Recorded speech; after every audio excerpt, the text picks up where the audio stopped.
like they used to. Can't place your bets on the 9 to 5. Things don't work like they used to. No, there's not enough to keep you alive.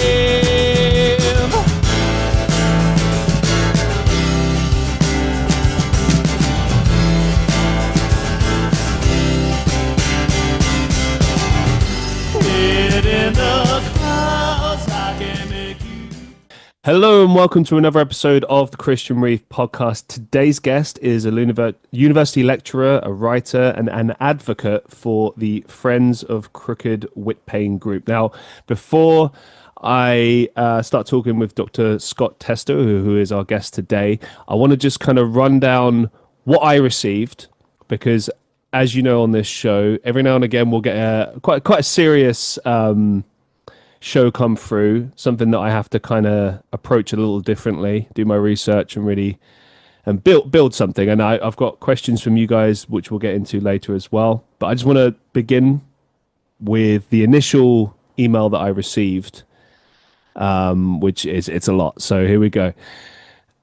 People from reaching out on behalf of the Friends of Crooked Whitpain group, which is a community group based in Bluebell, Pennsylvania, are sharing a developing civil rights case with extensive documentation and serious implications for public accountability. In 2022, a gentleman called Donte Perez Jones, a black U.S. Army veteran, was found dead under suspicious circumstances at a public park in Whitpain Township. Officials quickly labeled the death a suicide, but the condition of his body, the timeline inconsistencies, and witness accounts tell a different story. And there's a lot of serious concerns about the integrity of the investigation, racial bias, etc. Unfortunately, this is not an isolated incident.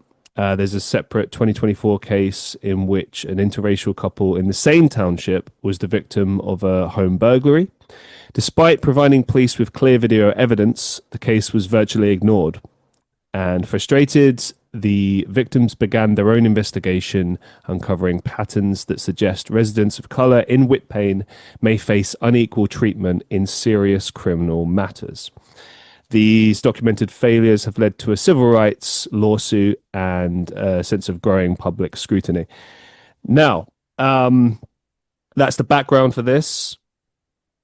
Welcome to the show, Dr. Scott Testa. It's a pleasure to have you here. Thank you for your time. I guess the first kind of question I want to ask you right off the bat is, like, how did you come aboard with this? Like, where were you brought in? Did you were you a founding member of this group, or were you invited on board, or did you seek it out yourself? Like, how did that happen? Yeah, so I'll give you a little bit of background. Is that I've been in this area my entire life. I've been in Bluebell proper since '93, so I've been there over 30 years. And there was always rumors that quite frankly, the workings of the township was, I don't know how to say, not up to snuff. And yeah, we lived our life fine, but you'd always hear these rumors, and I always, and I've known two people personally where, based upon their background, sounds like the township went after them a little strong about certain violations.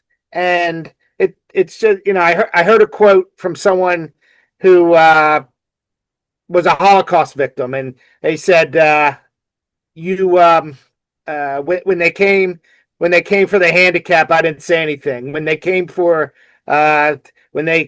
the homosexuals, I didn't say anything. When they came for the Jews, I didn't say anything. When they came for me, no one said anything. And this has been a continuing pattern. It's obvious. And when we started to drill down, there is a definite pattern of targeting people, not just black people, but people in general. We have evidence of it.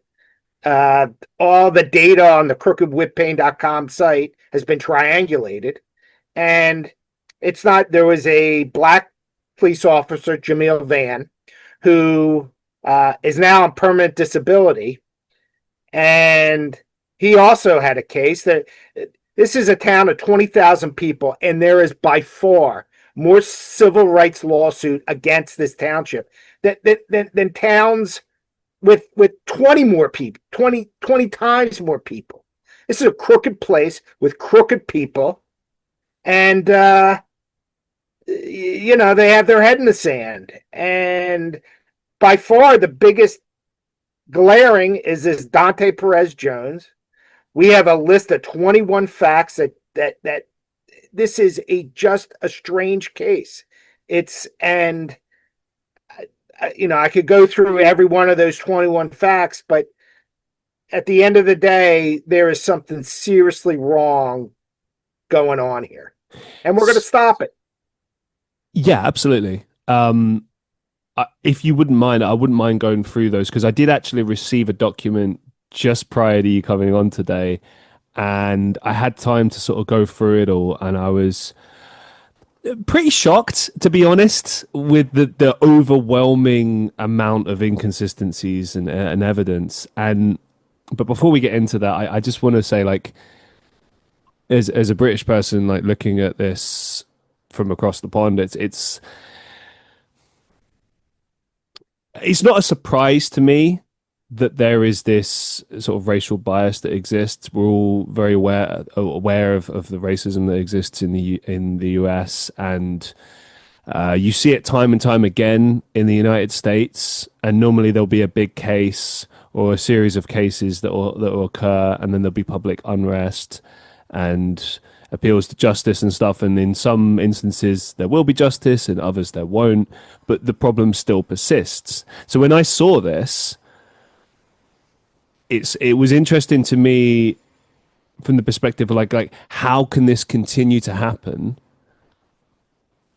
like logically as well, like racism was unfortunately one of those things we all have to kind of like band together and try to defeat and continue to try and defeat. It's like the ongoing fight, right? But from like a legal standpoint, when you look at these cases again and again and again, it's like the same issues every time. It's like police incompetence or outright differential treatment.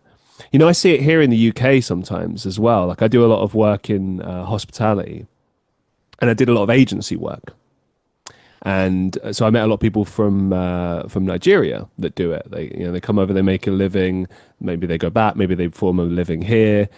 And I would know, you can't unsee it. It's right there in front of you. Like I'd be there working side by side with them, and I would notice that certain managers in certain venues would treat me differently and them differently. And I was like, that has to be a race thing.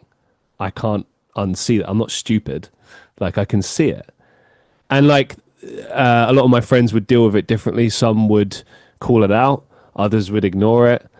But they all kind of agreed, yeah, like, yeah, this is racism. And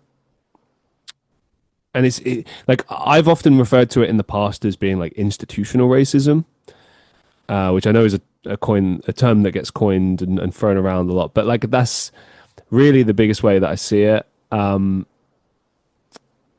Just going back to a bit of the history of it in the United States, like obviously we heard about like the LA riots in the 90s. We know about the civil rights dating back to the 50s, 60s and before that. And then obviously I think probably the biggest one that everyone thinks about is George Floyd and everything that happened with that. And the interesting thing as well is that like there's a lot of cases you don't hear about that don't get publicized that are similar. So like around the time of George Floyd, I think there was at least like 5 or 6 other different fairly well-known cases, but they just weren't being talked about. And the media's hand in that is that they don't always publicize everything. They don't. It's the same thing that happens here as well. They choose what fits the narrative they're trying to put out, or and I don't want to sound like a conspiracy theorist, but like at the end of the day, you can't unsee that, and you can't look at it as anything other than favoritism according to race, which is, pardon my language, but bullshit. Like it's not okay. Obviously, I don't need to tell you that. I don't need to tell our wonderful listeners that. It's frustrating.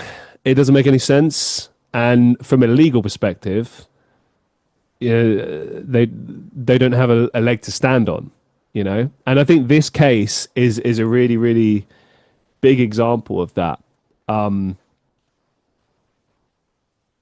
If you wouldn't mind, like let's go over the inconsistencies. Obviously, I don't want to like if you want to read into it, you can go to the website Crooked Whitpain, you Google it, and you can get like a real deep dive for everything. So we'll try to kind of go through this and just highlight really quickly like some of the glaring things, and then we can sort of move from there. Does that sound good? Sounds good. All right. So basically, Donte Perez was so Donte Perez Jones was found hanging in a park, like from monkey bars, like the kids monkey bars that you play with in playgrounds.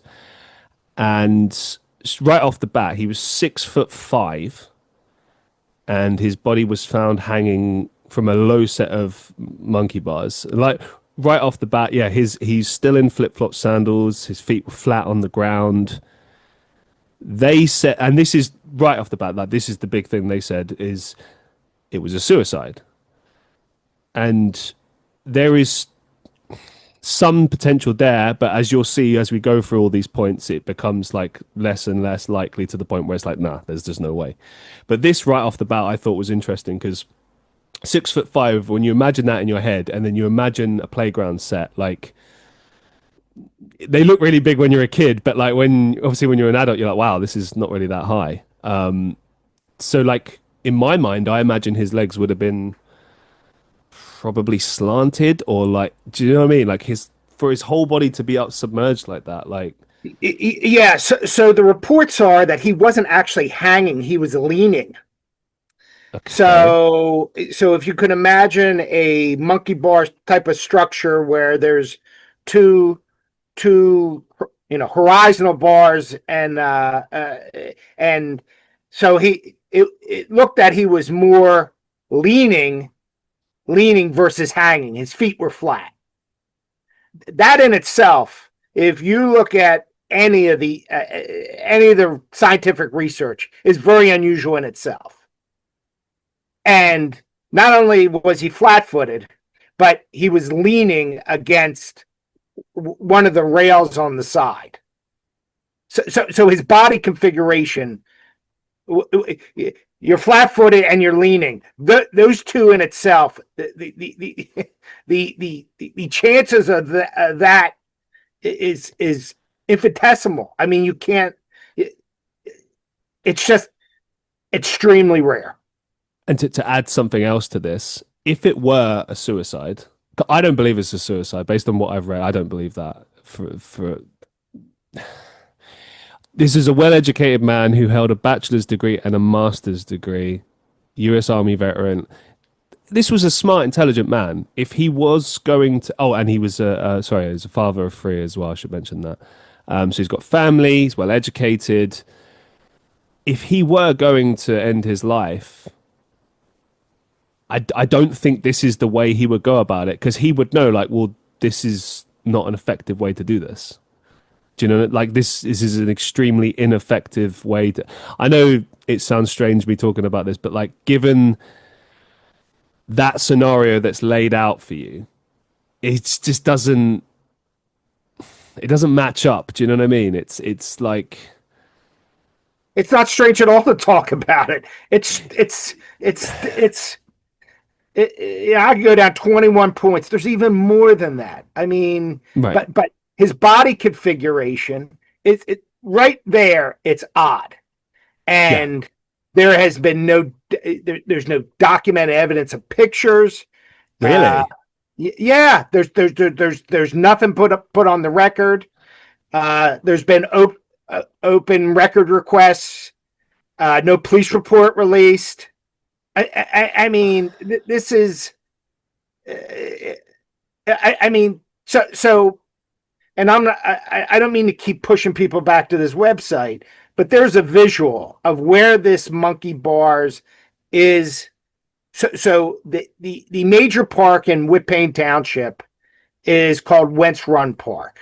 So if you look at a satellite image, there's Wentz Run Park, and on the periphery is the township building, which includes the police station. These monkey bars are literally, you can hit the police station. I could hit the police station throwing a baseball. I mean, it's that close. It is, and I don't own it, maybe 50 feet, maybe 70 feet. The parking lot's right there. The police department parking lot is, I don't know, 20 feet, 30 feet. The idea that there was no cameras, and there's documented evidence that there's over 100 cameras in that park and around that police station and township building, and there's no footage. I mean, please, come on. I mean, we could keep going. I mean, this is it's odd. It says here like he supposedly he arrived at the park via a back route that lacked security cameras. The park has security cameras at some main entrances and areas. His car was later found parked in the way, suggesting he came in from a rear access point. And then this quote from the family was included, which I think is a good point. Why would Donte drive an hour away at 12 a.m. to an unknown township in the middle of the woods and use the back entrance to get to the park where there are no cameras to commit suicide? I mean, my first thought there was he'd have to know that area really well to know that. Do you know what I mean? Like, from what I understand from this, he had not been there, or he's not, at least like not that familiar with this particular area, so he wouldn't have known. Like, that's just luck. I get, well, not luck, but you know what I mean. Like, it's to find an area where it's a blind spot and there's no cameras at all and not be seen anywhere. Like, that's just a weird coincidence, I would say. It's almost infinitesimal. I mean, it's almost impossible. And by the way, that back entrance, there is also buildings on the back entrance. There's only two entrances to physically get to that park, and it's on one side. If you look at a satellite image, there's only really two, and there's only really one main parking lot. Well, there's buildings on that other side of the entrance. The idea that there's no cameras on those other buildings in a park that's surrounded by the police station, the township building, in what is considered a very affluent area, it's I don't know, that's very strange. That is very strange. As we go, and by the way, all entrances, there's houses around there. Right. The idea that there's no security cameras about any of the houses surrounding this is not in the middle of, this is what I would consider the idea that houses and businesses in that area didn't have any security footage. It's almost impossible. I mean, it is. I think the only way that would be possible would be like if it was a really, really old area. But then I don't know, like, security is such an important thing, especially in the States. It's pretty standard. Like, you see it a lot where people have like cam footage from their doorbells, something like that. Like, something This is not a secluded area. This is a very, very well populated area with a lot of houses and buildings. So there was a missing wallet. It was never recovered at the scene. He had an identification card and keys found on him, and it's unexplained why he would have discarded his wallet. The family kind of suggests that maybe there's foul play, robbery, something like that. Maybe someone took it. They said that this was pretty suspicious because valuables are not often missing in a suicide scenario. This is kind of, I would say, like another point. I will just jump ahead for a second. The theory is that there's foul play. So what do we mean by that? Maybe that it's a homicide. Maybe that it was planned, And as we go through these points, like it kind of becomes more and more clear, if they took his wallet, maybe he was robbed, maybe there's a reason why it was taken. How he was found, obviously we've just covered that. There's no suicide note, which in my mind would suggest that it was quite a, if it was a murder, it was maybe done quite quickly, because I think if you were going to try to frame it this way, frame it as a suicide, you would go to those steps. You wouldn't, unless there's a level of incompetence like from whoever did this. Moving it forward, there's unexplained injuries on his body that were inconsistent with a hanging, and again, his family is kind of indicating it's quite suspicious. The areas in particular are his neck, arms, shoulders, ribs, buttocks, and groin, and blunt force injuries as well. This was not explained by the authorities, and obviously it suggested that maybe there was a struggle or an assault of some description, which obviously lends more weight to this homicide theory. What say you on this front? Because this goes into the autopsy, which we'll get into, but that right there should tell you quite a lot, right? We can't get in the autopsy because it hasn't been released. Right. I know. That'd be hard. So, yeah. So, the body,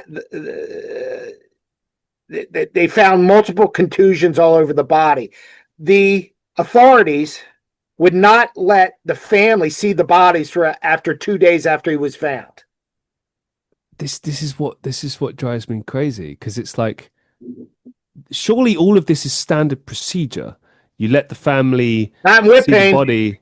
but it's the standard thing we see. Like, identify the body. Is this your son, father, etc.? That's an autopsy. I don't know actually. Is an autopsy? Is it always conducted as standard, or is it only in the event that there's a suspicious I'm not a coroner.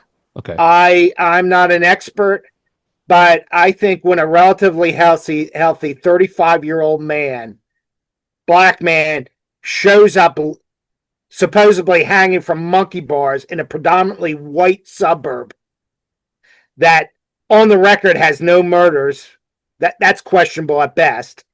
And you put all these 21 anomalies to the test. I think it's unfathomable.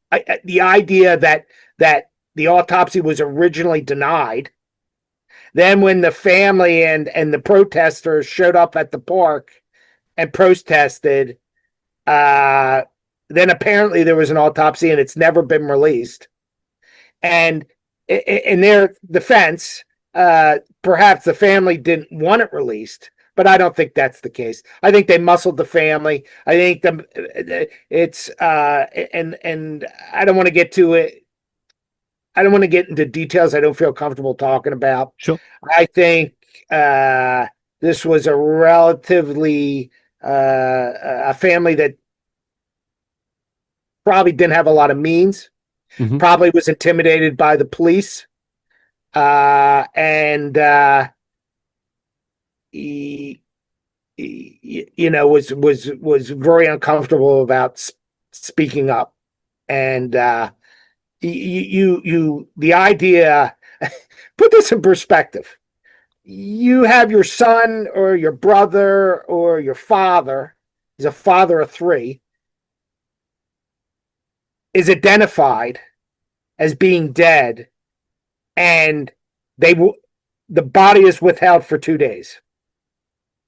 That is like, this is like the Keystone Cops. This you cannot make this stuff up. The idea that, why are they holding the body? Why are you holding the body? Why are you not disclosing the body? The idea that you refused originally to do an autopsy, and apparently you did. I mean, what's someone going to do when they go see the body? The coroner's there, the police are there, the detective's there, the The assistant DA's probably there. What's someone going to do to identify the body? They're not going to. They're not going to. You're not going to be touching it. You normally, pull down the sheets, and yes, that's odd. The idea that they prevented the family from seeing the body for 2 days, that's odd. It says here that the relatives eventually hired a private medical examiner to conduct an independent autopsy. Do you know at all if they received I have no information? idea if that happened. I Okay. know that hasn't been released. I don't know if that's because of the family. I don't know if that's the police. I don't know if that's the district attorney. I do not know that.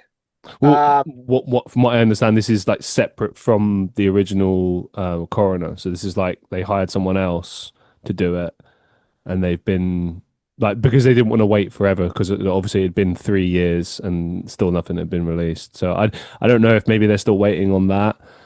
Um, but that's I, something I apparently the I family don't did. think people realize how expensive an autopsy is. Mhm. I mean, it is a very expensive endeavor. And if you're someone of uh, not of means, Mhm. to hire, first of all, to find someone that'll do it, you have to understand there are people that just won't do an outside autopsy because they're intimidated by the police or the government. That's interesting. I Yeah, wonder where that comes from. I mean, if you, I'll give you an example. If let's say someone relatively young, uh, heaven forbid, is playing baseball or softball, and they have an incident, and they can't be revived, and they're found, they die. That's automatic autopsy. There's it's just the idea that didn't happen in this case is unfathomable. But they would never, even if the family, if you have a case where, let's say, a youngster dies unexpectedly, even in the case that the family says, I don't want the body autopsied, I don't want, I want to preserve the body for whatever, generally the government will do it anyway. That's just the way it works. For a whole bunch of reasons. And it doesn't have to be a child, it could be an adult. Uh, was this person murdered? Was this the idea? I mean, you cannot make this up. Like I said, it's like the Keystone Cops. It's either it was covered up because they were involved, or it was covered up and they didn't do the investigation because they didn't want the bad publicity, and because they needed to open up that part of the park so that the white kids could play Saturday morning on the monkey bars. By the way, it would have been very easy to close that part of the park. It's on the far end. You could have put police tape around it, and continue the investigation. But they were in a hurry to open up the park and open up the crime scene very quickly, and there was a reason for that too. That wasn't happenstance. This is where it starts to kind of how can I put this? I'm going to skip ahead for a second and just address what you just said. So one of the points I have here is Juneteenth weekend in a white neighborhood. It says the timing and location of Jones's death carries disturbing racial overtones. It occurred during Juneteenth weekend, a holiday, pardon my language, celebrating black emancipation in an overwhelmingly white and affluent township. As Jones's brother noted, you got to think this is Juneteenth weekend. You find a black male dead in a majority all white township, supposedly hung. The family finds it not suspicious. In their words, that a black man would be found hanging in a predominantly white neighborhood on that weekend. This contextual anomaly has fueled speculation that Jones's death could have been an act of racial violence made to look like a suicide. At minimum, the optics of the situation were deeply alarming and should have prompted a more careful investigation than what was initially conducted. This is something I want to kind of look at for a second because it's like case shut straight away. They immediately just went, it's a suicide. Within hours. Within hours. I mean, it's quite clearly not a cut and dry suicide. Do you know what I mean? There's over 21 reasons why it's not a cut and dry suicide. I mean, again, let's go back. Juneteenth weekend. I think it was actually, yeah. I mean, you can't make this up. I mean, the coincidence is you put those 21 facts. You look at that data quantitatively. It's almost impossible. You cannot. It's almost impossible. Is the case currently still closed? So here's the little magic thing that governments do to not release data. They say, "Oh, it's currently under investigation, so we can't release anything," which is the biggest bunch of bunk. That what they're hoping is people forget about it and move on to the next thing. And quite frankly, in this world of TikTok and I get that. I understand that because most people forget. And I think the crazy part is about this case is we have a number of volunteers that help with the website and the TikToks and the podcasts and all this. And we get tips. Like there are people tipping us off. I personally had never known about this case. I'm there 30 years. You know, I'm pretty embedded in the community. I never heard about it. And someone tipped and said, if you're looking at this, you need to look at this.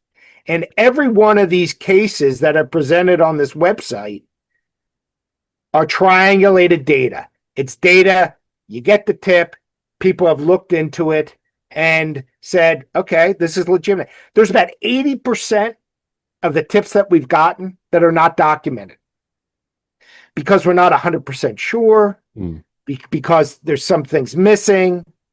It just, so 80% of the information that we know is not documented because we do not feel comfortable documenting this information.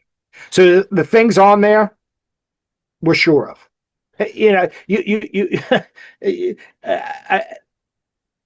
I was listening to probably the biggest political corruption case in the United States was the Watergate break-in during the Nixon administration, which caused Nixon to resign. And two things were consistent in that investigation. One, the one of the wives of the administration was a woman by the name of Martha Mitchell. And Martha Mitchell, I don't know how to say it, was a personality. She would have her own, she would be a Kardashian today. I mean, she just was bigger than life. And when I tell you bigger than life, I mean, she was an amazing, she was Southern and she had a Southern drawl and she was attractive and very outspoken at a time where, I hate to say this, women whose husbands were in the administration, and there were no women in the administration, were not outspoken. And when these things, the Watergate break-in was exposed, she started saying, there is something on the record. There is something wrong here. There is something wrong. And they were documented that they had drugged her. I mean, like crazy stuff. This is Mitchell's wife, who was the Attorney General of the United States, who ran Nixon's re-election campaign. And this is a legitimate person.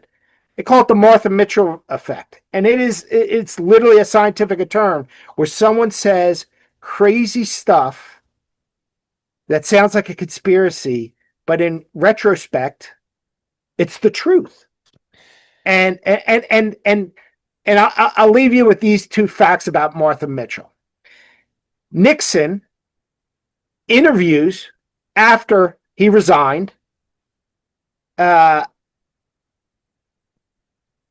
says, if it wasn't for Martha Mitchell, I would still be president. I would still state president. Martha Mitchell was the spark to the fire.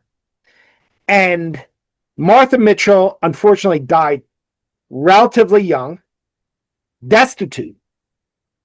She got a divorce from Mitchell. And at her funeral service, there was a floor arrangement. And this floor arrangement, and it's documented, there's pictures of it, says Martha was right. Anonymously, someone said that. We're right. We're right. They know we're right. People know we're right. Would you say you have like a gut feeling about it as well? I don't have a gut feeling. I have facts. I have 21 triangulated points of data. Sure, but you know, like when you just know something, like I can't explain it, but like you kind of you look at the facts, you look at the evidence, and then you stick to this gut feeling. You see it often in like detective dramas when a cop is investigating a case, and you know maybe they have like a hunch on something, and they keep pursuing it, and the facts become clearer and clearer as they keep going. You know what I mean? Like because I look at this case, and this wouldn't have been something that just kind of like all the facts became clear straight away. It's like this has been built over time, and there's more and more and more. And as you mentioned, there's people still tipping off and giving new information and stuff. And I got to say, like when I was looking into whether or not I would have a representative from your organization on the show, I was like, okay, is this legit? Like, what are we saying? Like, I was trying to kind of look at it, and the more I read, the more I was like, this is crazy. This how is this allowed? I don't know. Maybe I'm making it just sound really obvious, but like, It's allowed because this is a systematic system that's been put in place by Whitpain Township and to a lesser extent the county, where Ken Lawson, the chief, and head detective Tom Wittig. Lawson's been in the township 40 years. You could call him the Don. You can have supervisors that are apparently his boss. You can have, you can have leadership over him. You know, there's something called an organizational chart. And in most organizations, there's an organizational chart, and then there's a shadow organizational chart. There is no doubt in my mind the head of that organization is, without a doubt, Ken Lawless Lawson, chief of police, Whitpain Township. He's been there longer than everyone. He's outlasted 20. I couldn't even give you the number of supervisors. He's outlasted township managers that are conceivably his boss. I gotta ask this. We mentioned it a little bit off camera. It was one of the first things I thought of when I saw the website. How do you and everyone involved in this organization prevent yourselves from getting sued? Because you're quite. They've already sued us. Okay, so they've sued you. That's how this started. We did not get into it. We started complaining, writing letters, and they decided to sue us, and we countersued them in federal court for defamation. What they sued you for? I have to look at the lawsuit. I'm not a lawyer. Sure.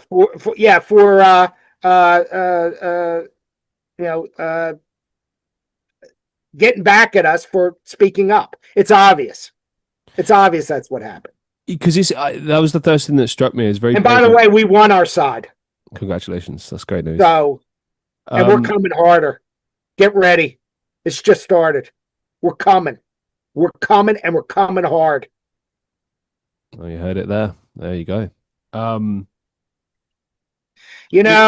it was You know, something. It struck me like on your website. You go on that website. It's got all of the township on there, all of the people in government, and it's yeah. like you're outright just calling them out, and it's pretty eye opening. I'd say it's pretty brave on your part, but as you mentioned, you're approaching this the right way legally, and you're making progress. I mean, it's has anything changed on their side? Has there been any changes on their side, or is it just kind of we're only just at the beginning kind of thing? Well, we've been fed certain information from certain people, Okay. and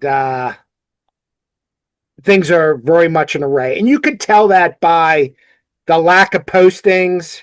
They used to, oh, spring is here, you know, bring a Ken Lawless Lawson awards this for picking up an ice cream cone. You don't see him. You don't see his pictures as much anymore.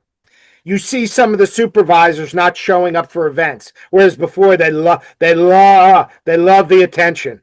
They loved getting their picture taken. You can obviously see patterns where things have changed, and we know patterns have changed. We have the information. We know. We can't triangulate it. It's very singular. But again, I don't want to look at this qualitatively. I want to look at this quantitatively. It's the data does not lie. It does not lie. I mean, this goes back 20, 30 years. Uh, there was someone wanted to put a roller rink in Whitpain Township where the library is. They had all the zoning. It was perfectly legal. It was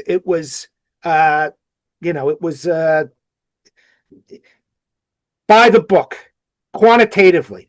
All the codes were covered. All the zoning was covered. A township official went on the record and says, we don't want a roller rink because it will bring black people to the township. Where was this written? Where was this said? It was a federal lawsuit against Whitpain. Wow. That was one. So that was an official statement made by someone. Yes, it's documented. And I want to make sure I'm not misquoted. It is in public record. It can be Googled, ChatGPT it. It is a fact. That person that built that, the main person is dead. The crazy part is, people knew him. I had met him at one point and discussed this. And he said, yeah, they basically said, we don't want black people here. A roller rink will bring black people. But who says that out loud? He sued them in federal court and won. Yeah, well, yeah, of course he would win. I mean, well, no, come on. it's not obvious. This is a judicial system. Nothing's obvious. No, I appreciate that. What I mean is like, assuming that the court is just and things are done properly and by procedure and that there's no racial bias, then you would win that in a landslide because it's just blatant prejudice and racism and discrimination based on nothing. And you can't it doesn't matter how you swing that. Like you can't justify that in court unless it's corrupt in some way. You know what I mean? Like I know I'm stating the obvious, but like it's Yeah. The problem is, Christian, freedom isn't free. right. Yeah. Freedom's not free. And Donte Perez's family didn't have the money. That's my gut. I don't know that for a fact, but I'm pretty sure that was the situation. I'm pretty sure they were bullied like probably hundreds of people over Lawson's 40-year career at Whitpain and Wittig's 20, 30-year Whitpain at Whitpain. They are like the opposite of Batman and Robin. They are like, well, Lawson looks like the Penguin, and I guess Wittig would be the Joker. The freedom's not free, and fighting civil rights cannot be civil. I'm sorry. I know people, they want to talk in hushed tones at their coffee club and their book clubs about, no. It doesn't work that way. I know what you're saying. Like you gotta, if you're gonna fight it, you gotta fight it like in the courts and in protests, like actually say And something. in the public, Yeah. this has gotten enough tension. and I'm not going to present it here, but I can pretty much present that they're in full panic mode. They are. They do desperate stuff because they're guilty. What kind of stuff do they do? I mean, you mentioned that they well, pulled there's out 20. some... There's 21 facts. Okay, I'll go through it.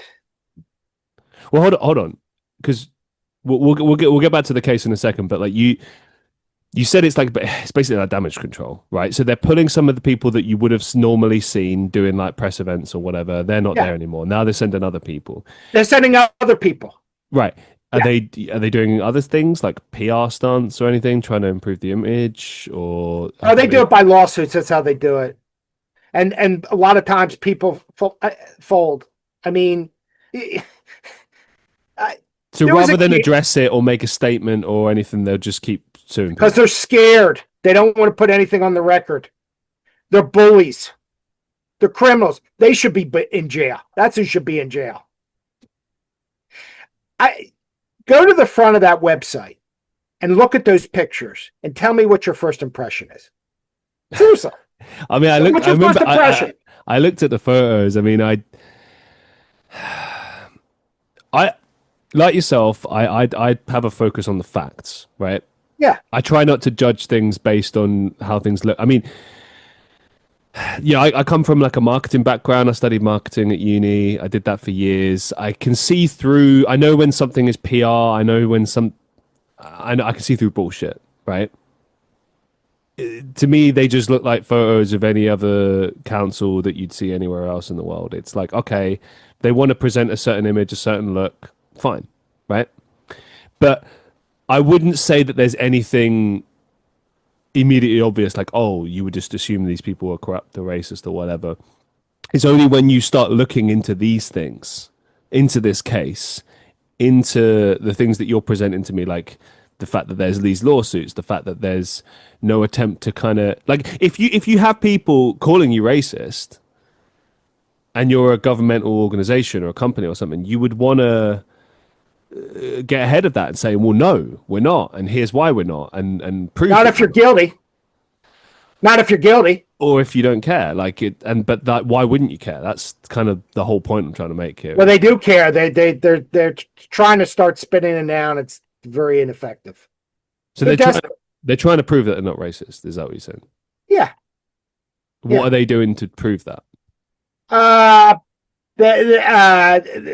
Well, originally a lot of them ran on this Human Relations Commission. They were going to start this Human Relations Commission.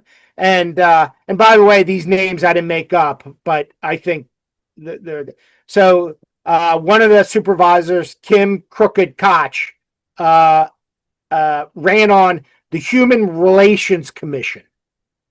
Okay, we're going to start, and so did the chairman, Scott Testa. We're going to do the Human Relations Commission. First of all, that's comical in itself. And I said, "Oh, I want to attend the Human Relations Commission meetings." We had volunteers ask. We went, "Where's the Human Relations Commission? Where is it?" Silence. It's like crickets. Crickets. You go on Reddit, the Whitpain Township Reddit. You gotta read these comments. You gotta read these posts. All of a sudden, they're talking about, but it's all shot. You know what the problem with these people is? They're so used to lying. It becomes natural for them. So this Kimberly Koch says, "Oh, I'm on the board of Montgomery County Community College, which is a community college in Blue Bell for Montgomery County." Someone reaches out to our volunteers and says, "She's not on the board." All of a sudden, it was taken off the website. All of a sudden. Wow. Okay. Scott Testa, chairman, Whitpain Township supervisors, right? The head honcho. He's going around saying he's a partner of Fox Rothschild, going around telling everyone. One of our volunteers gets an email. He's not with Fox Rothschild. He hasn't been there for years. Okay. So you go to the Fox Rothschild website. You have all these ex-partners. Oh, in Esteem. No record of Scott Testa. I mean, like, when you lie, make sure that you cover your lies. They're not even good at lying. Let's get back to the case, specifically the inconsistencies and timeline. I mentioned this earlier before, but I think this is particularly interesting because it really opens up a bunch of questions. So he was far from home at the time. He lived in a place called Sharon Hill, Delaware County, sorry, which is an hour's drive from Whitpain Township. And to the best of anyone's knowledge, he had no known connections in the Blue Belt area, which is the area that he died. His friends and family also attested that he'd never mentioned this park or Whitpain Township before. And so, and I sort of covered this a bit before, but it's a bit weird that he would travel so far at night to this random park where he had no ties. Also, I read this further down, like he was last seen by his family the night before at around 11:40 p.m. and his body was discovered 7:45 the next morning in the park. Hours drive away. So there's this gap of how many hours? It's just under 8 hours, about 8 hours, give or take.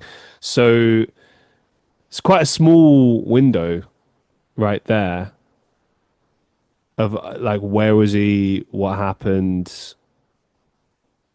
What can you say? What can you speak to that? This kind of weird time gap, him being miles away, not having any connections to this area. Again, going back to the facts and the data, Hmm. you do a satellite image of Wentz Run Park in the Whitpain Township building, which is all one complex. You see where his body was found and where the police station is. You zoom out. There's no highways near here. You to get to Wentz Run Park, you really have to go out of your way. It's not normally a place. It, it's just an odd. It's not normally a place people are driving by. They don't have big signs. Wentz Run Park. It's not. It's not. It just is not a normally a place people are driving. It's not near a highway. It's not normally. And if you go even higher with the satellite image, Whitpain Township is in Montgomery County, which is I would consider the northeast suburbs. Sharon Hill is what I would consider the southwest. It's just a hard. Those two places aren't natural. They're just not close to each other, and logically, it doesn't make sense. Why would he go there? And here's another thing that I haven't even brought up. It's like number 22. Why was his cell phone pinged? This is a murder investigation. There's Well, no because evidence. hold on. They don't consider it to be the officials, right? They've said Right, it's a right, suicide, so they're not right. looking at these things. Where's the cell phone data? You'd still look into it, yeah, wouldn't you? Try to Right? gain an understanding. Trust me. I would assume if you're one of there's only three of them left. So I'm assuming if you go to AT&T, Verizon, it would be pretty easy to find out who his provider was. To get that cell phone data would be relatively easy if you're investigating murder-suicide. Was his phone or wallet ever recovered anywhere? I do not know. None of that information's been released. Interesting. So there's a lot of information that's being withheld at this point. Yeah, shockingly. Well, that in of itself is pretty suspicious. I mean, if it's just a suicide, then you would just release all that information. What do you have to hide? Yeah. I mean, I know there's a lot of people that listen to me. Some people that are into true crime, criminology. Shout out to Ner. Everyone, especially the people that sent in questions for you that we'll be reading later today, they've all kind of looked at it like, well, why this, why this, why that? It's one of those cases. It's like the more you learn, the more questions you have, and Yeah, I mean, just look at the data. I mean, again, and I don't want to put a value on someone's life or what was in his head or what happened to him, but this is a highly educated United States American soldier, a veteran with 3 children. I mean, this is not apparently no criminal record, apparently no substance abuse issues. Do we know anything about his relationship with Whitpain Township or the community in general? Anything like that? Like, There seems to be none. He just wasn't no connection at all, no relationship. There doesn't seem to be one previous connection to Whitpain Township now. What was he doing for a living at the time? I don't know specifically. Okay. I don't know what his, I do not know. Okay. Well, we'll move forward. This was kind of interesting. So the park was reopened within hours of his body being removed, even though it was a potential crime scene. Right. So the white kids could swing from the monkey bars and not have their Juneteenth weekend ruined. I mean, okay, we don't know that for certain. That's speculation. Yeah, we don't. You're right. But I will say that, like, it seems odd if there's a death, regardless of how a person has passed away, you'd keep it closed for at least like a day or something, wouldn't you? Like, just to kind of like iron out all possibilities. This was a white person, that park would have been closed. All entrances would have been closed. The DA would have been brought in to do a full. This was a white person. It was open because he was black. How are you so sure and firm in this belief? Is it just because there's so many inconsistencies specifically in this case? Look at the history of the leadership in the township. Look at the civil rights lawsuits. Look at who they're talking. Look at Jamil Van, ex-former Whitpain Township police officer, silenced on disability. That lawsuit, how we found out about it is we have volunteers. There are people that have gotten involved with this. Interesting enough, volunteers, a lot of veterans. We have a few veterans that said, "Wow, for whatever reason," and we haven't drilled down to it. My gut is Donte was a veteran, and they feel some camaraderie, and then one of these veterans combed through all the township notes for the meetings, found this blip that said that said something to the fact is ex-township police employee settle lawsuit. End up being, of course, they didn't go on the record to say who it was. Of course, they didn't say that it was an ex-Whitpain police officer who's now on permanent disability. Jamil Van, former black Whitpain Township police officer.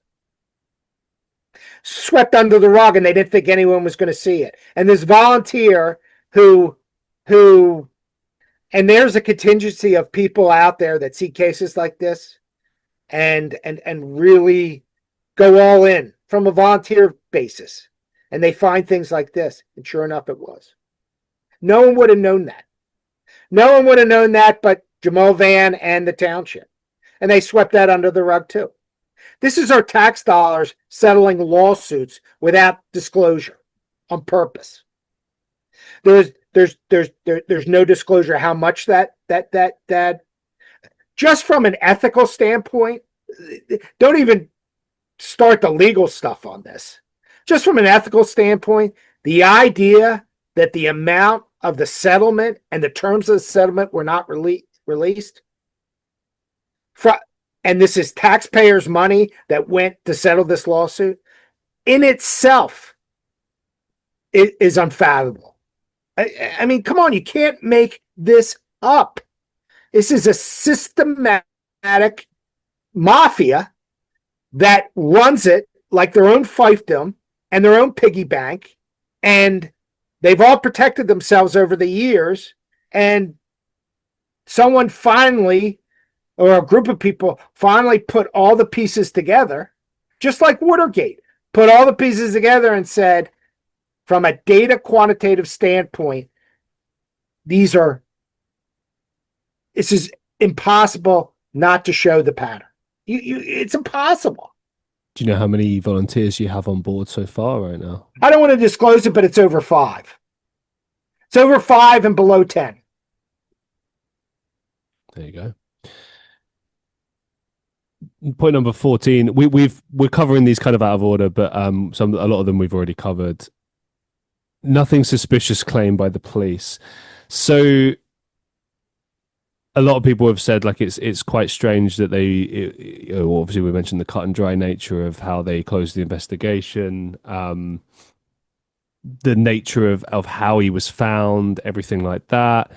One of the points here suggests it's a lack of curiosity or due diligence.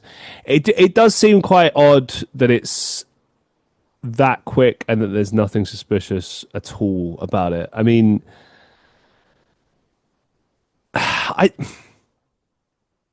I feel like in any instance where there is a suicide, there is always a level of suspicion, right? Because it's a big deal when someone takes their life, right? It's not something like a lot will go through a person's head, right?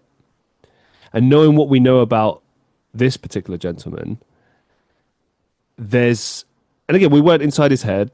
We don't know. People can appear fine on the outside, and then they're tackling this tough stuff on the inside.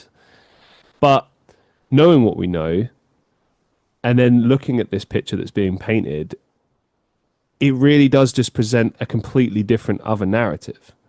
Like even if everything that you've sort of implied today and said outright is true, that maybe there is racial bias, maybe there is racism, incompetence, deliberate, right?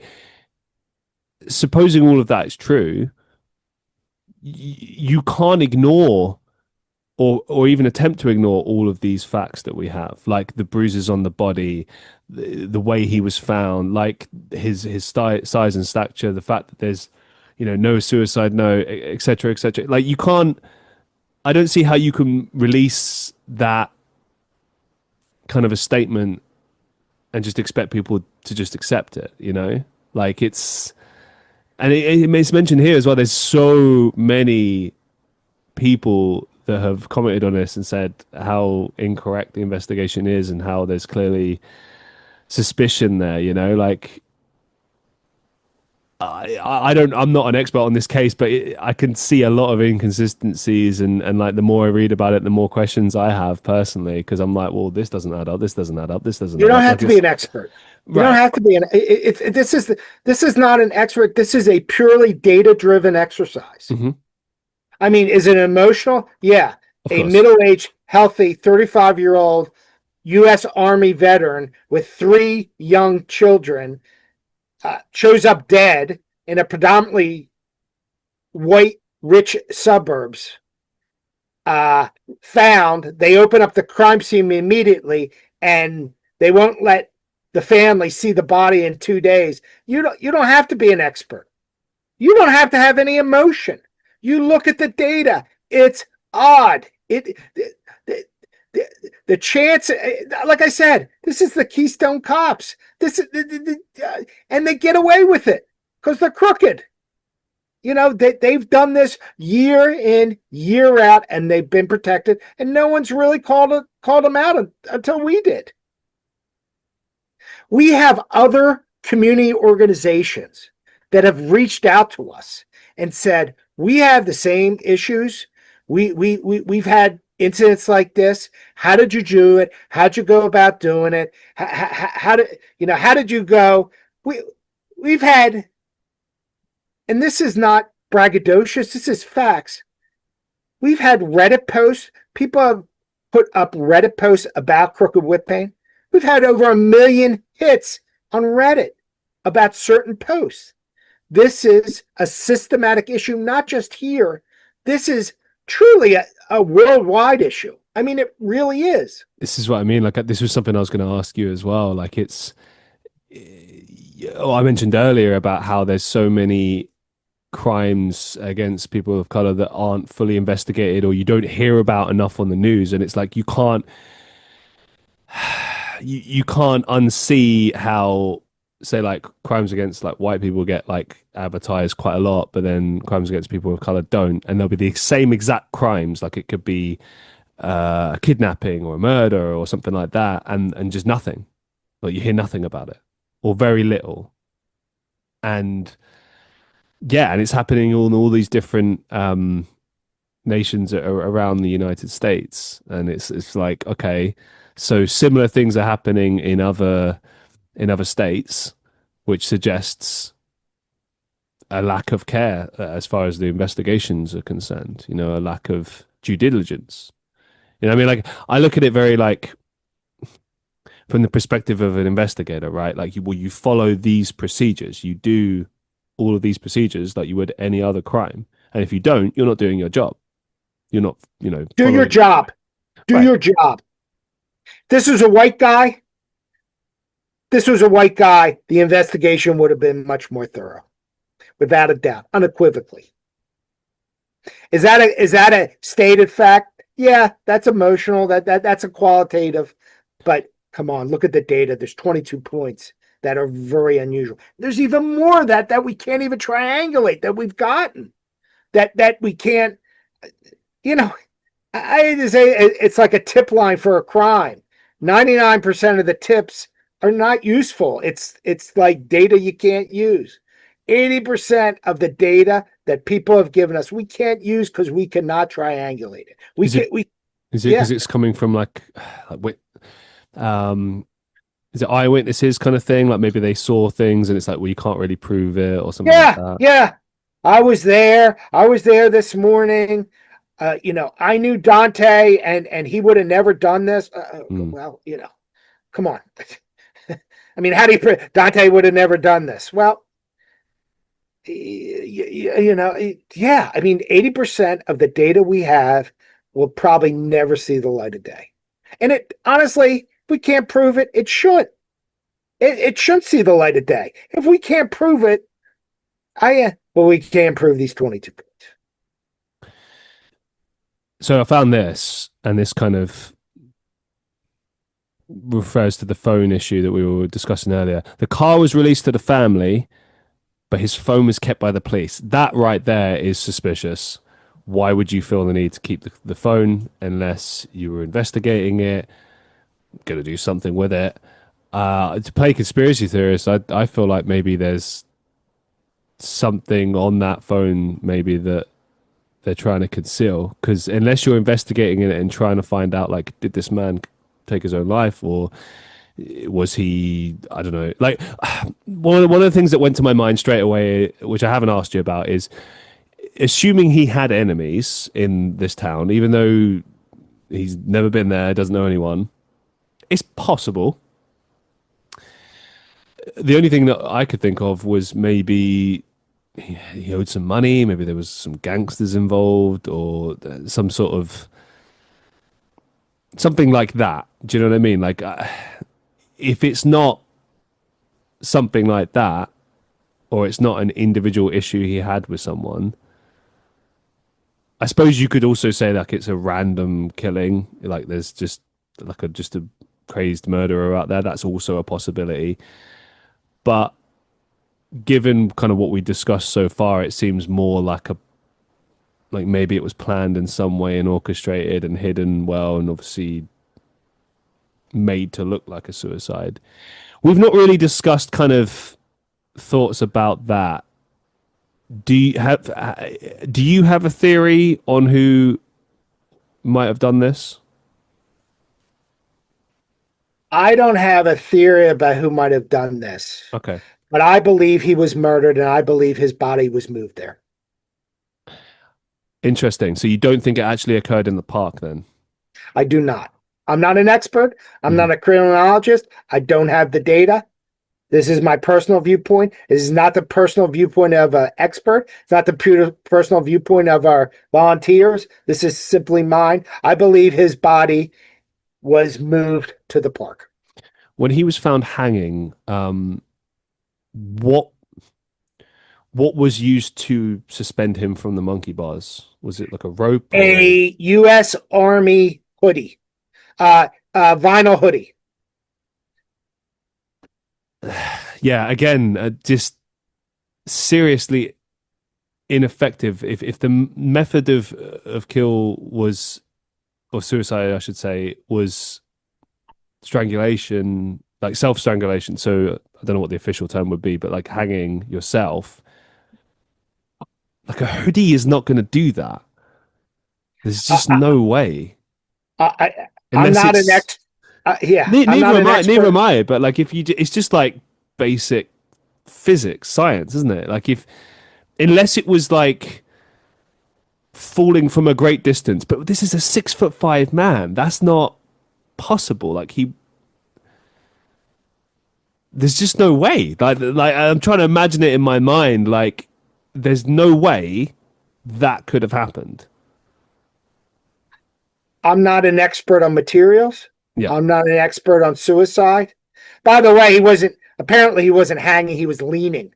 His feet Sorry. were Yeah, you flat. mentioned earlier. His Yeah. feet were flat. I didn't. That's in the data. Mhm. That's been. That was. His feet were flat.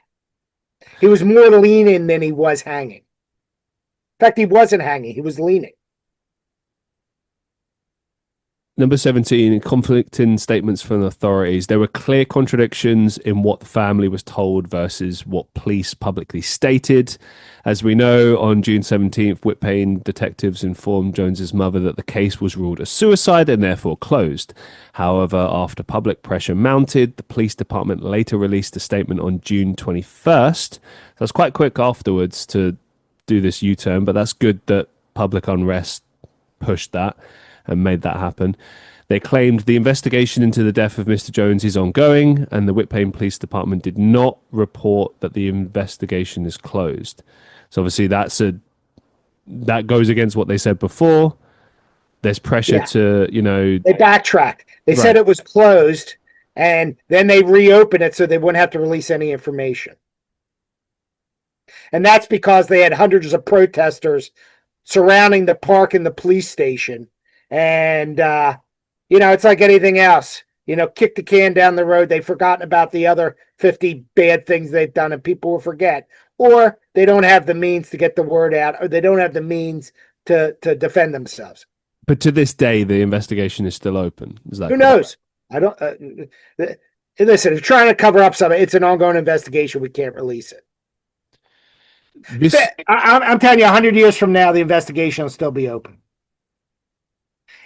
From Whitpain's perspective, why close an investigation? It's a good way to hide stuff. Also, too, you can look at this data. The amount of open record requests have gone through the roof within the last 2 years at Whitpain Township. That wow. is on the record.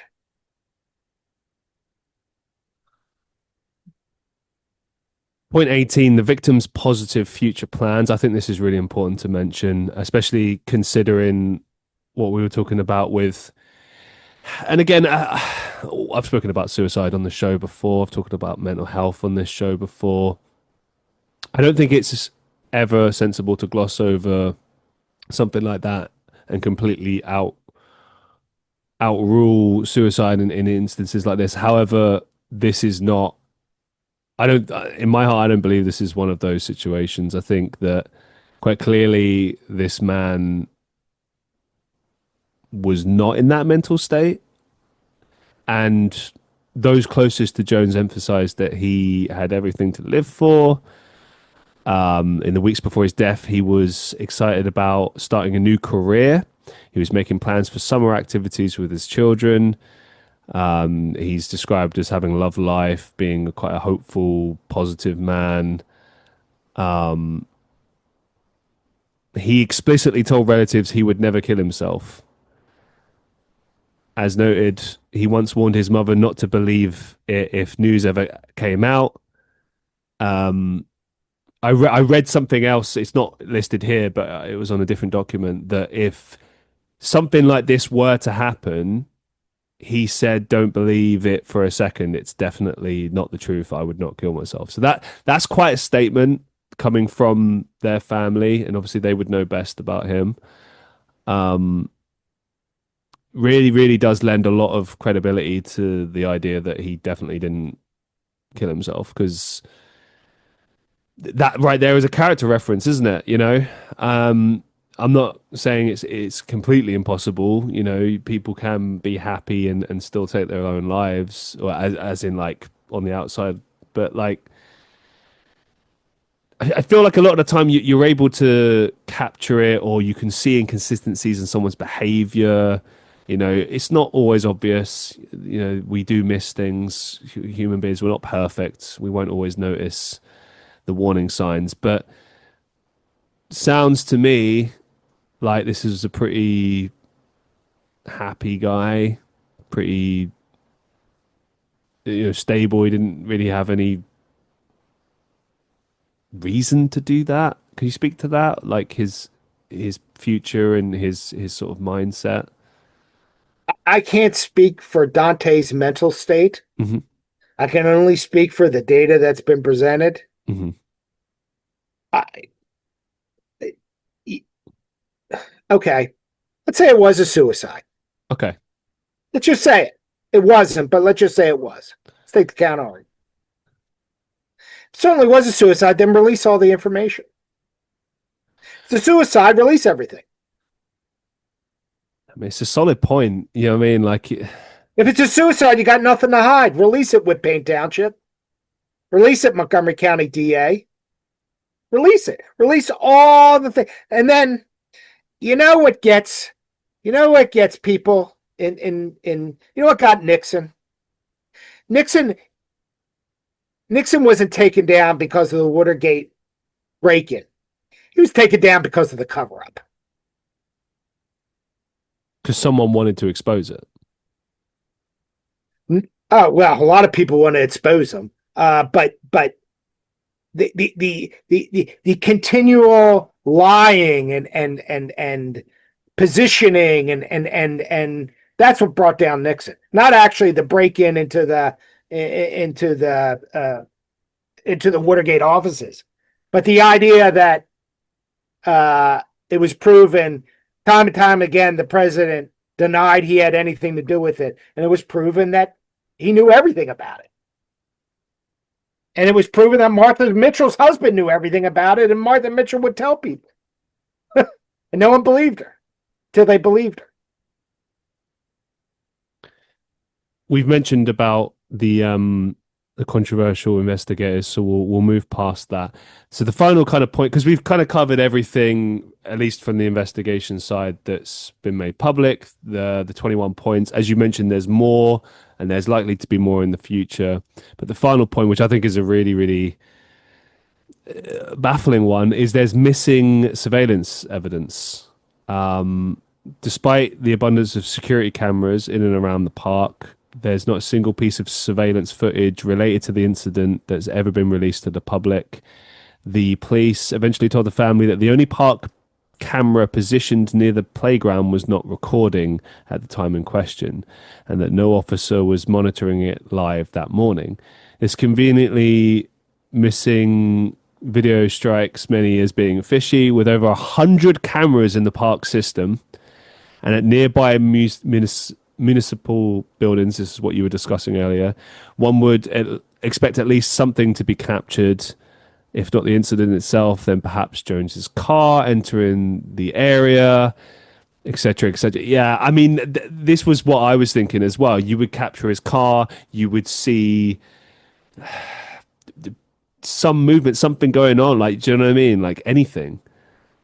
Okay, let's just say just by coincidence. Those 100 cameras. This is not a big area. It is it is, you can tell where the hanging was and where the police station is. It's right next to each other. It is a very condensed area.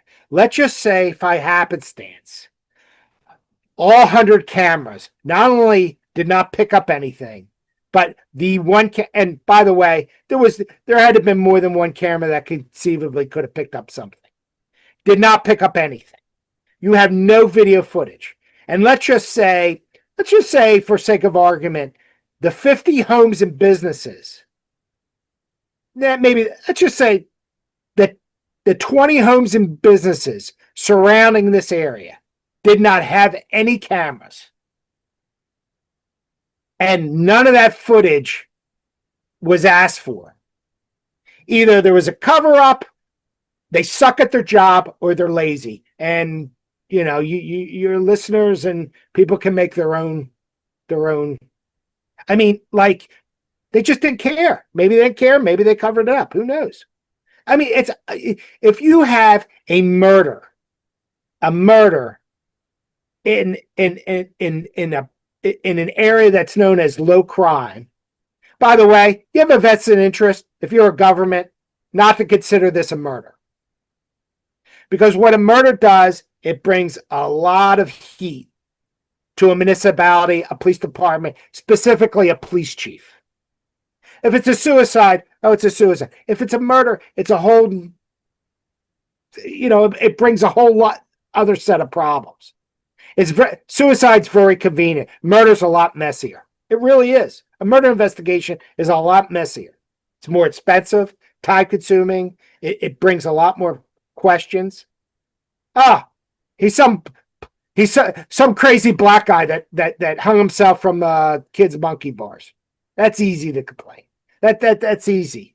By the way, I'm willing to bet, and I don't know this for a fact, I'm willing to bet both Wittig and Lawson, Ken Lawson, the Whitpain police chief, and Tom Wittig, the chief detective, I bet neither of them are veterans.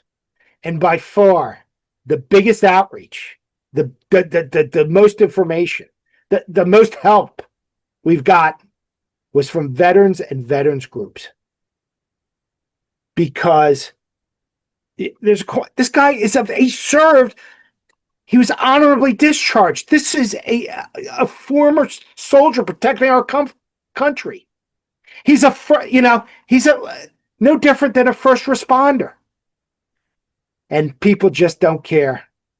Some black guy from a poor section of Delaware County, not from our area. That's what happened. I mean, come on. So it really is a lot to absorb and think about. It's a lot. Michael Lewis. So Michael Lewis is questionably top 10 nonfiction writers in the United States that has had his books adapted to movies, right? Alive, right? And Michael Lewis says, what makes a great story? What makes Moneyball? What makes The Blind Side? What makes, how do you take these characters and make them a book, and then they translate so well into movies? And he says the best stories are the ones right in front of your face. The best stories are, I'm watching the Oakland A's, and I know they're playing the Yankees, and I know that the payroll on the Oakland A's is 1/10 of that of the Yankees, and they have a better record. That's a story.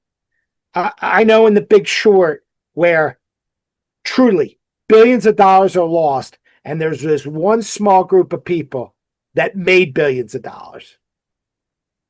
I know that a obscure tackle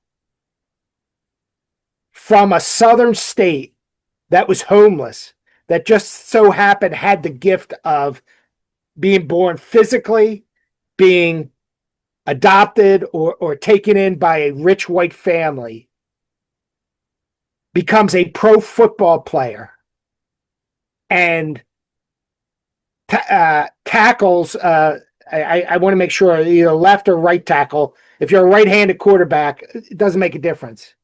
Other than the quarterback, the blindside tackle in the NFL are the highest paid, became some of the highest paid players within years. Why is that? That's a very obvious story. Quarterback, understand, but a tackle, an offensive line, billions of dollars lost by millions of people, and yet a handful of people made billions of dollars off of this terrible financial crisis. This is that story. It's right in front of you. It's a story that's right in front of us, and sometimes it takes a group of people to take all this data, put it into one package, and say, there's something off. This is not right. The data does not lie. Is this an emotional thing? Yeah. This guy is a U.S. Army veteran that was honorably discharged, a father of 3 children. He's someone's brother. He's someone's father. He's someone's child. No one cared. No one cared. No one cared. No one cared. Just a statistic, whatever. Another black guy that hung himself. That's not what happened here. And no one cared.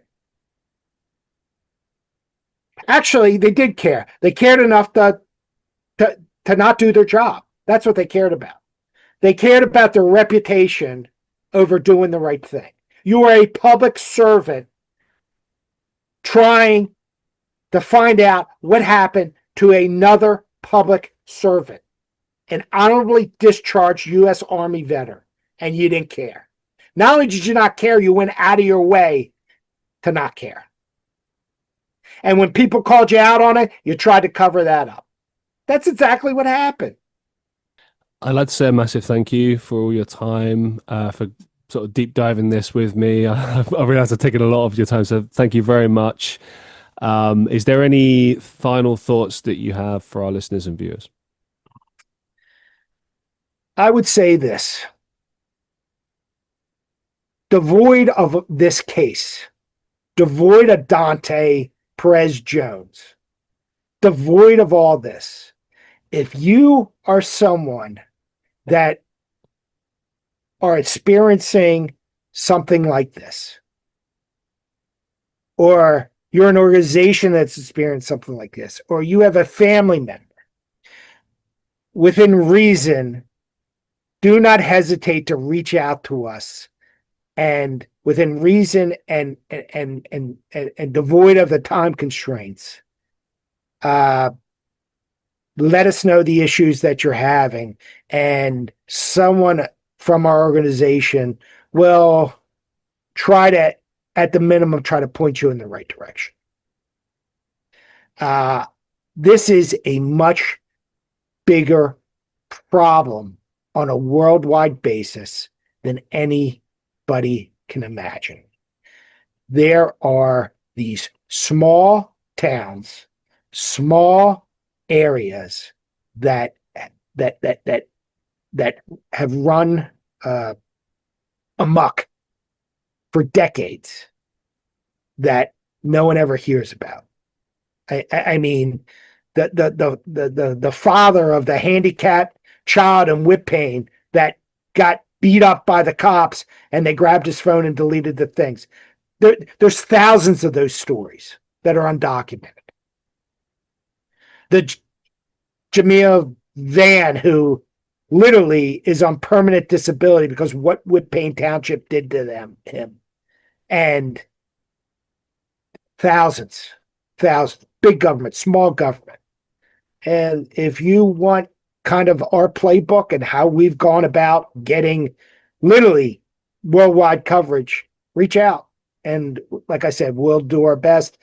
Maybe the general info at crookedwhitpain.com, probably the best. And we'll try to help you within reason. It's been an absolute pleasure having you on the show. Thank you so much for all your time and just Everything. Thank you so much. And I'll make sure that there's a link to everything that was discussed today. And yeah, just we'll last thing, thank you. Thank you very much for being here. Thanks, Christian. To all the listeners of the Christian Reeve podcast, I hope you've gained something from this, and I hope you'll look into this case and support everything connected with it. Thank you so much for watching and listening. Until the next time, I'll see you soon.